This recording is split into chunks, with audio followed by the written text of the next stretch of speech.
employers need people.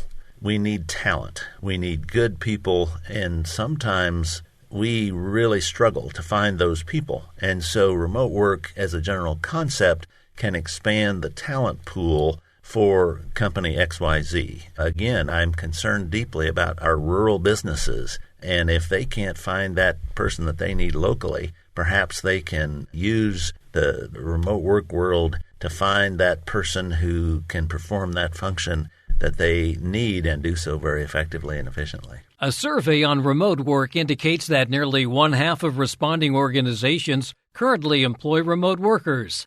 In addition, more than 80% believe that remote work will continue, and more than 90% indicated the number of remote and hybrid workers will remain the same or increase.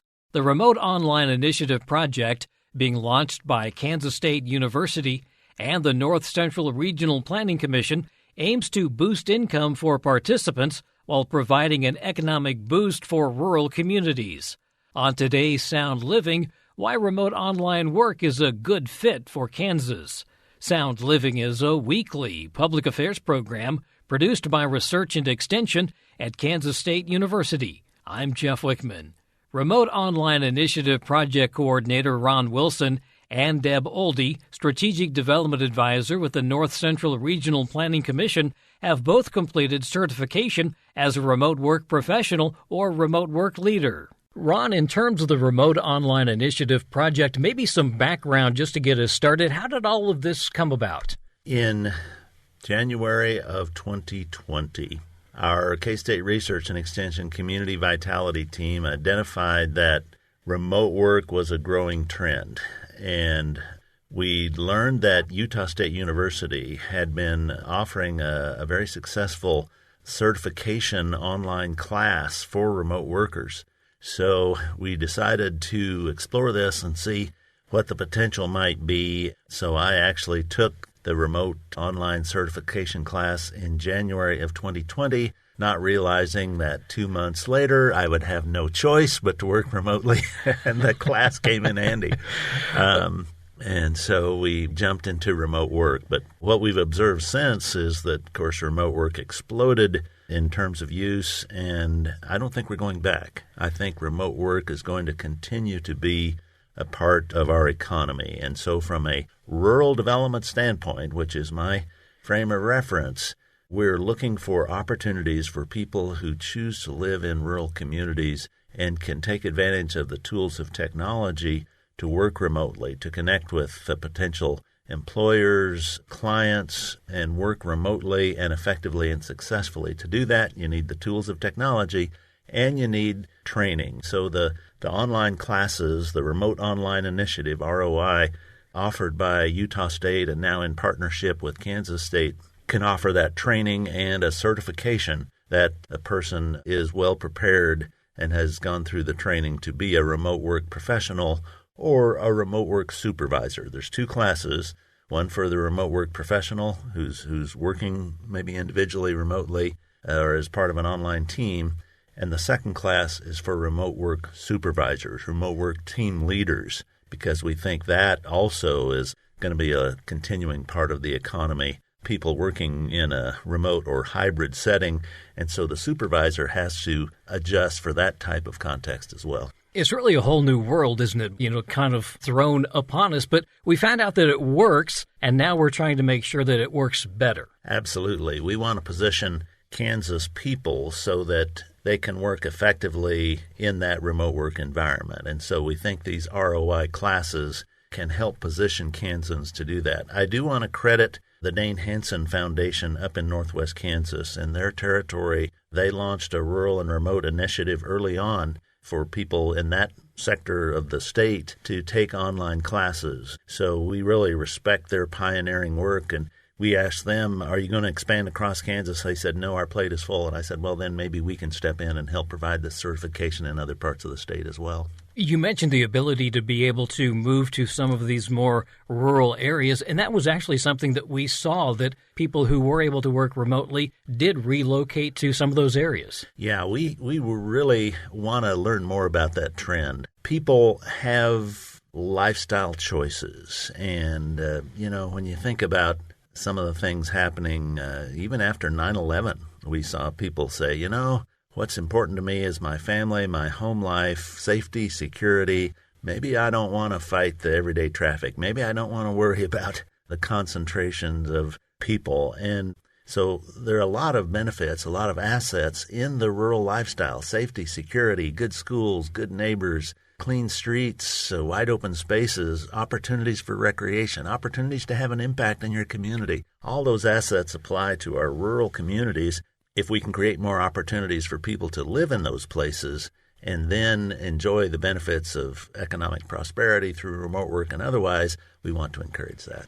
Deb, you have taken both courses, and you also work not only remotely but hybridly as well. So give us a little information on what you learned that may be of interest to people who are thinking about doing some sort of training like this. Absolutely. And as we were discussing earlier, I have had the opportunity to be in a hybrid situation for almost 30 years. And so our organization has a lot of experience in that regard. But for me, taking the Remote Leader course was a really good sort of checklist of things to think about for a company that might be looking at utilizing remote workers, or that maybe currently is, but realizing that they could institute a few more best practices. There are definitely impacts in terms of how you handle asynchronous communication, how you handle privacy issues and confidentiality issues where company paperwork and client paperwork may be in someone's home versus in your main office. And then there's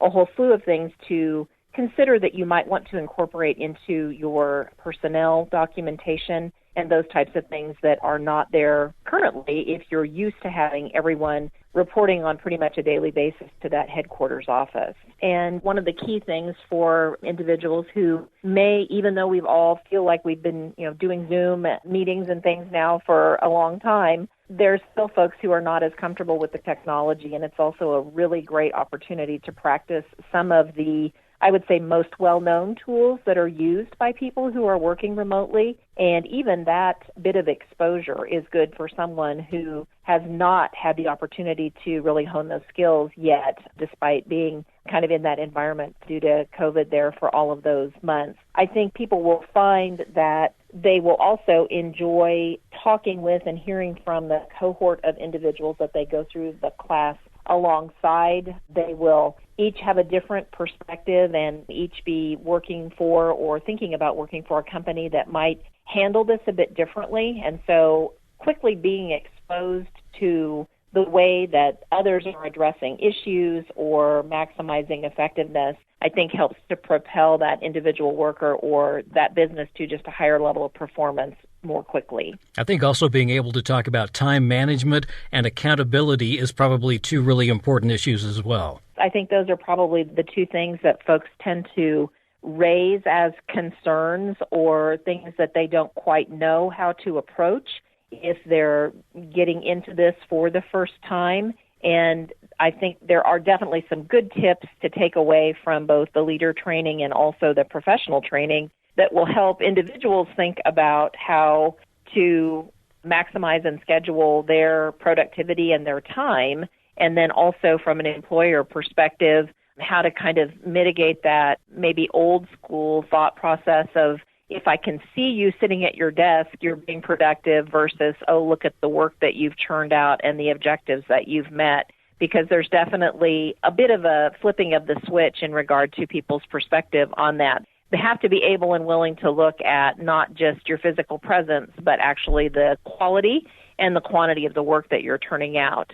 Was there any concern over the fact that this would be someone who is just essentially working on their own instead of maybe in an office environment? Are some people hesitant about that? I definitely believe that it's obviously not a good fit for some types of work. And I'm a firm believer as well that for some individuals, it wouldn't be a good fit for them and it wouldn't be their first choice. So I do think it's a mutual selection process in terms of, does your entire team feel like a remote worker can fit into your flow of work and the way that you greet clients and how you build those team connections and work collaboratively, but also then you as an individual, is it something that appeals to you to be home, 2, 3 or more days a week Or maybe, when I work remotely, sometimes if I need to get out of my home office, I might go to a neighborhood coffee shop or something like that as well to have a little bit more new space, new faces, that sort of thing. But you definitely have to consider that as an individual. Some people don't like to be in that more quiet and subdued and private environment. They thrive on the energy of being in an active office. So it's, again, mutual selection, I believe, in terms of whether or not it will work for both parties. This may be a little bit difficult to answer, but in terms of what this could do for the workforce in Kansas, do we have any goals or any numbers out there as to what we might see in terms of increased employment opportunities by having so many more remote workers? That's a really challenging question. It's very hard to quantify. For this particular project, the North Central Regional Planning Commission successfully applied for a Network Community Solutions grant from Network Kansas. And for that goal, we have some specific numbers. It's kind of a pilot project. So in 4 target counties, we hope to get 10 certified remote work leaders and 10 certified remote work professionals. Those counties are Marshall, Washington, Clay, and Dickinson counties. But the class is available anywhere in Kansas, in the world for that matter. I mean, these are online classes. There's a series of 9 modules with a weekly interactive workshop. They can be completed in a month. And so the classes are available for people. So we do think there's a real opportunity to expand the remote work opportunities. And from the standpoint of employers, I wanted to make this point. Employers need people. We need talent. We need good people, and sometimes we really struggle to find those people. And so remote work as a general concept can expand the talent pool for company XYZ. Again, I'm concerned deeply about our rural businesses, and if they can't find that person that they need locally, perhaps they can use the remote work world to find that person who can perform that function that they need and do so very effectively and efficiently. Deb, if somebody would like more information on this, how can they find out about all of the upcoming classes? We are utilizing the platform that K-State Research and Extension already had established for the courses in Kansas, but we are asking individuals to first reach out to Deborah Cole, who is the staff person who is helping to coordinate those registrations. There's actually multiple options for the professional course throughout the kind of the fall and winter season, and so you can have the luxury of picking the one that fits best for your schedule. I'm really glad that Deb made that point. These are monthly classes, and so there is essentially a November 2023 remote work professional class and a January 2024, can you believe I'm saying that, Jeff? Remote work professional class. So there is limited time, and the grant period will run out for those scholarships in those target counties. So, and there is a website, kansasremotework.com, really is the best place to get more information, and that would have the contact for Deborah for those who are seeking scholarships, or if you're not in the targeted counties and you're interested in the class, go to kansasremotework.com for information.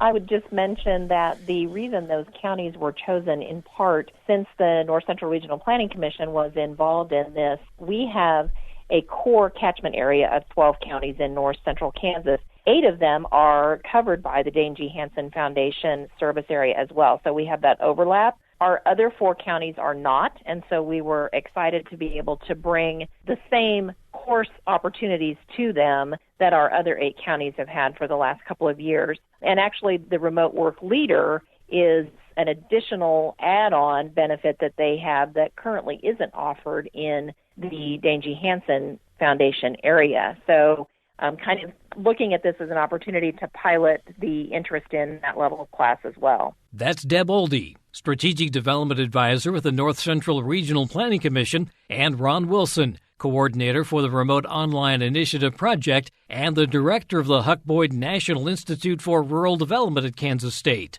Again, to learn more, go to kansasremotework.com. Sound Living is a weekly public affairs program produced by Research and Extension at Kansas State University. I'm Jeff Wichman, and this is the K-State Radio Network.